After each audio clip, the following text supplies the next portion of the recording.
жігіттің жүрегімде от бар. Көк бар, аласұрған аттар. Көк бар тартқан жігіттің жүрегімде. Ассалаумағалейкум, Жангелдин ауылының тұрғындары, бүгін мына ауылдарында болып жатқан тойлар құтты болсын. Мына бүгін мына Темірбек інімізбен келініміз қымбаттың отау құру тойына арналған бүгін ауылымызда дүбірлі той болып жатыр. Оның мына себепкерлері Темірбек ініміздің қатарлары 91-92 жылы туылған достары осындай үлкен дүбірлі той ұйымдастырып, мына ауылымызға жақсы сый құрмет көрсетіп жатыр. Мына тойларымыз жалғасы дауа берсін.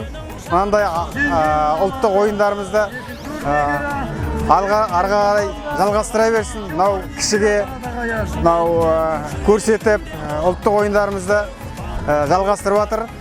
Өте біз мына енді Темірбектің туыстары атынан үлкен рахметімізді айтамыз.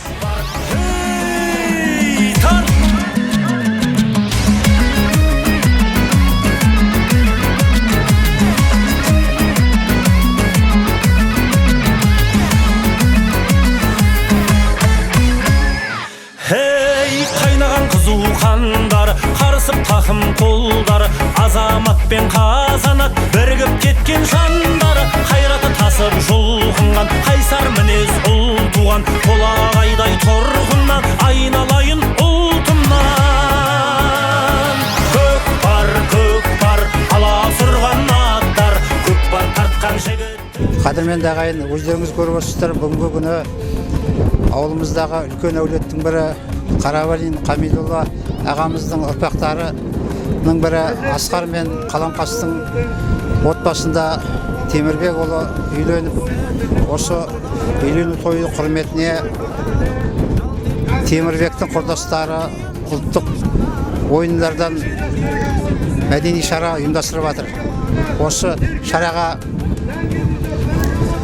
көкпардан, қазақша күрестен және тай жарысынан ұлттық ойындар өтуде. Өздеріңіз көріп отырғандай, бұл елбасымыздың рухани жаңғыру атты бағдарламасы аясында ұлттық ойындарды ұйымдастырып жатқан Темірбектің жолдастарына, ауыл тұрғындары атынан шын ризашылығымызды білдіреміз. Ауыл халқына бүгінгі көтеріңкі көңіл сыйлаған жолдастарға бәріне де ризашылық сезім білдіріп көп рахмет. Той қаласын ағайын.